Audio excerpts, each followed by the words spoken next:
Hello and welcome to Sri Raj IAS. My name is Shashank Roy. We are here with a new topic related to GS Paper 2 Geopolitics, and it's all about US Iran war.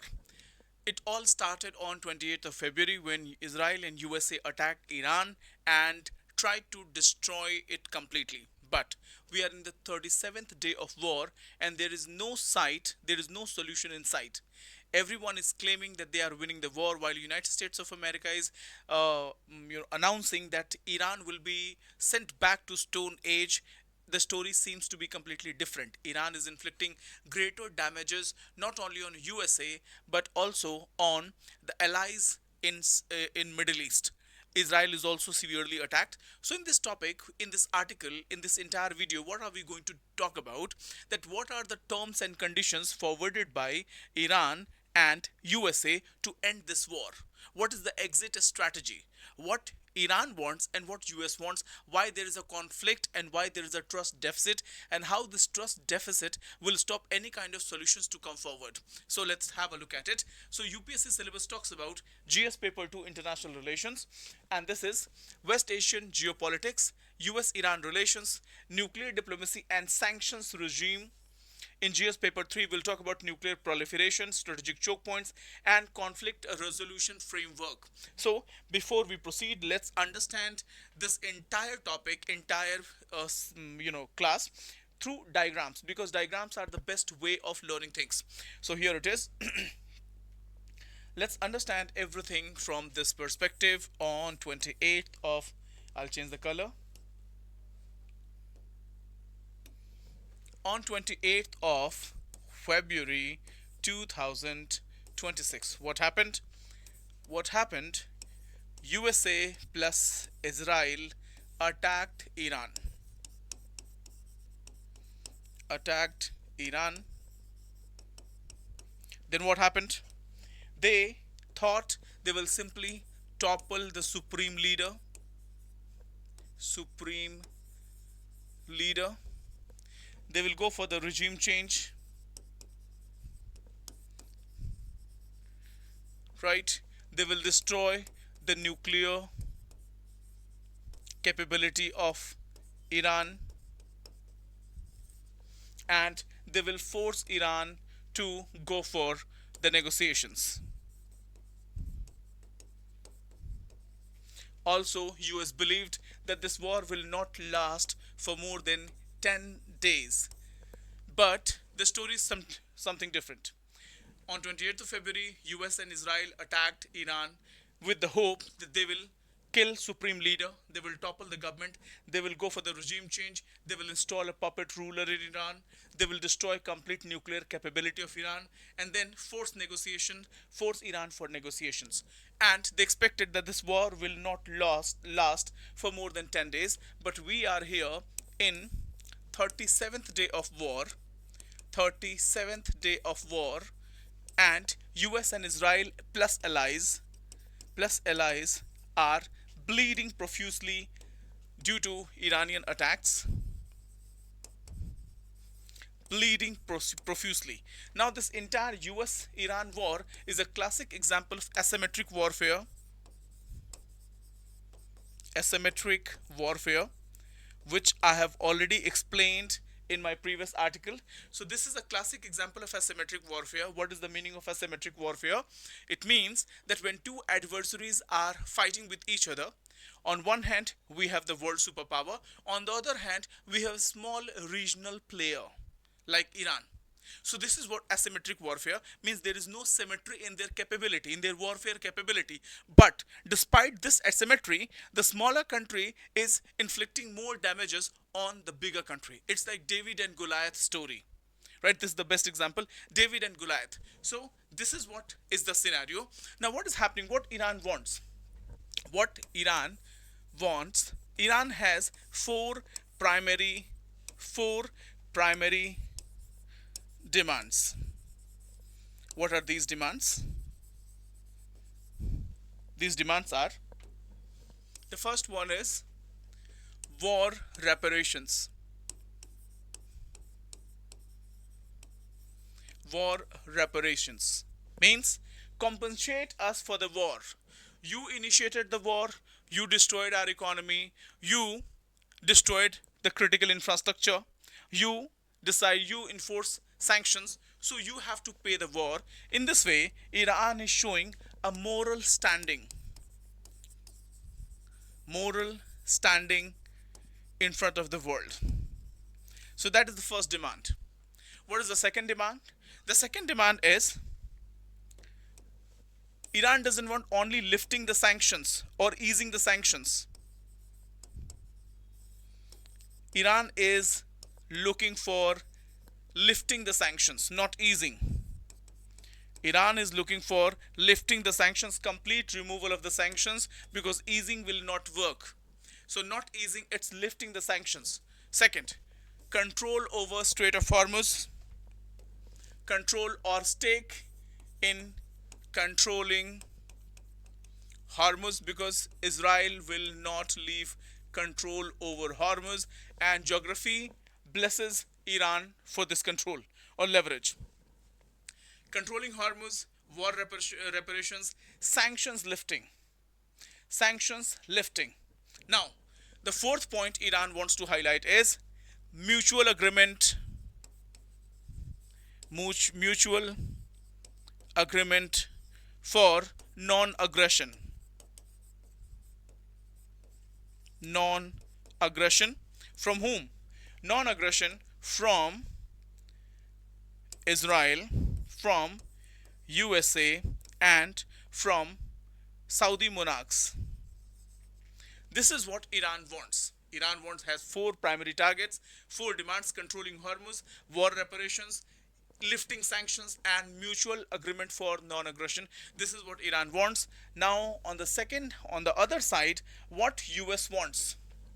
What US wants? US primarily wants Iran to stop nuclear program, remove control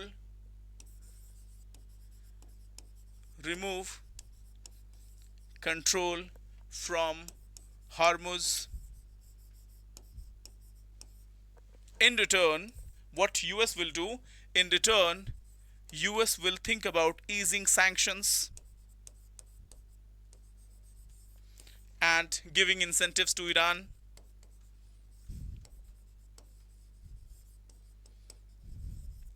Right? So stop nuclear program, which Iran will not accept at any cost, which Iran will not accept. Second, remove control from Hormuz, non-acceptable, and easing sanctions or giving incentive. No, Iran is looking for not easing sanctions, lifting sanctions. Right? So these are the conditions put forwarded by USA. Now, the biggest problem in this entire affair is trust deficit. Trust deficit. Now, Iran has every reason for this trust deficit. Why? Because even in the first time, Qatar was, even when Iran was attacked last time, it was having a mediation role played by Qatar. Negotiations were going on, and Qatar was attacked by Israel during that negotiations.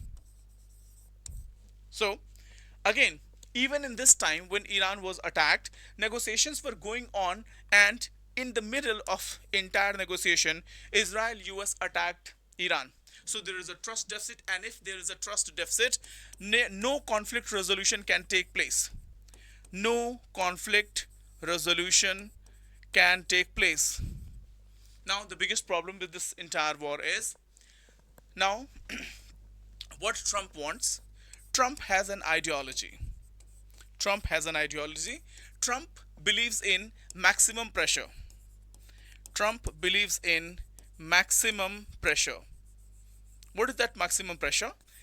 Means corner your adversary, attack, impose sanctions, blockade, right? Attack from every direction, right? Threaten, do all the things. Sam, dam, dand, bhed. Corner your adversary, and then open your adversary for more concessions. Then open your adversary for more concessions, or negotiations. So this is what Donald Trump wants. Donald Trump wants to, he's already establishing, he's already applying maximum pressure. He is already applying maximum pressure on Iran and trying to break open Iran, trying to break open Iran and put it and bring it on negotiations table. But there is a problem. The problem is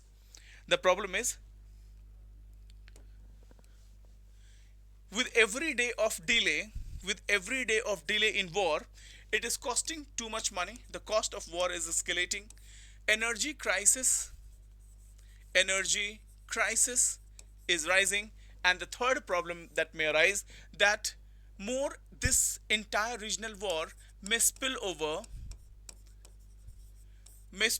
into another theater of war. At the same time, how this delay tactic is benefiting Iran, the more you delay, this delay tactic will help Iran in multiple ways. The first thing is US is having a major setback in terms of allies, in terms of its military, in terms of weapon system, because these weapon systems are not small weapon systems. Every missile launched is costing $3 million to USA. Every submarine that is stationed in West Asian waters is costing $1.5 million every day. The war is costing $11,000 per second to United States of America. And there is one more thing. With every day, there is a war of attrition. There's a war of attrition means that the stature of USA as a world superpower is getting diminished. So this war may end, but with the end of this war, US will also lose its credibility as a trusted ally in West Asia. Because West Asian countries are already paying the price of being allies of the USA, so they might start thinking about another alternative to Europe, USA's security umbrella. So there's a bigger setback for USA. Apart from that, this entire delay will diminish the aura of USA as the world's number one country in terms of superpower or hegemon. So this is the tactic deployed by Iran. So now, mediation was offered by Pakistan. Mediation was offered by Pakistan. Egypt is also trying to do a mediation, and Turkey is also trying their level best. But as of now, there is no solution in sight, because the bigger problem in this entire affair is trust deficit. Trust deficit.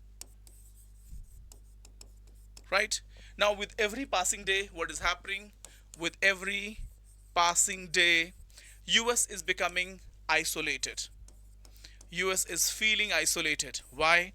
Because there is already a theater of war in Russia and Ukraine, right? NATO countries are not ready to fund this war. At the same time, European Union countries are not ready to fund this war. Then Saudi monarchs are not ready to fund this war, because this war is not there. This war was initiated unilaterally by USA and Israel.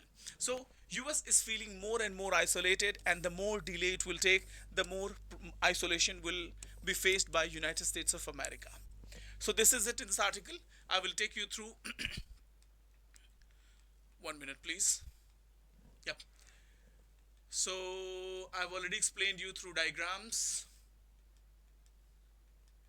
reparations. Now, the core problem is trust deficit, which I've already explained. Yeah, negotiation dilemma. What needs to be done? Why there is a dilemma related to negotiation? Now, Iran faces a strategic choice. The first one is either Iran can go for continue the war, but if Iran will continue the war, it will build more pressure, it will increase the bargaining power, but at the same time, Iran may face more damages and it may lead to economic collapse, because Iran is already under sanction for the past many years. Option one is continuing the war, which is not good. Second one is negotiate settlement, secure sanctions removal, stabilize economy, but at the same time, Iran might lose leverage and its bargaining capacity if Iran open its cards too early. Now, the core dilemma is timing of negotiation determines outcome. So, here it is possible deal structure. What should be the possible deal structure? It is Iran limits the nuclear program, not stopping it. US removes sanctions, not easing, and both agree on non aggression. Both agree also Israel signs the non aggression, mutual non aggression against each other. Interpretation is conflict will be resolved only if concession there is an exchange of concession. So if exchange is unequal, deal will collapse. So there must be a respectable outcome for both the countries. Iran, an independent sovereign nation, and USA, the world superpower. We have the first National Security Advisor of India, Brijesh Mishra, quoted a statement, and that statement was that if you do not leave something on a table to for the other person to take it away, this deal will collapse. This deal will collapse completely. I'll repeat.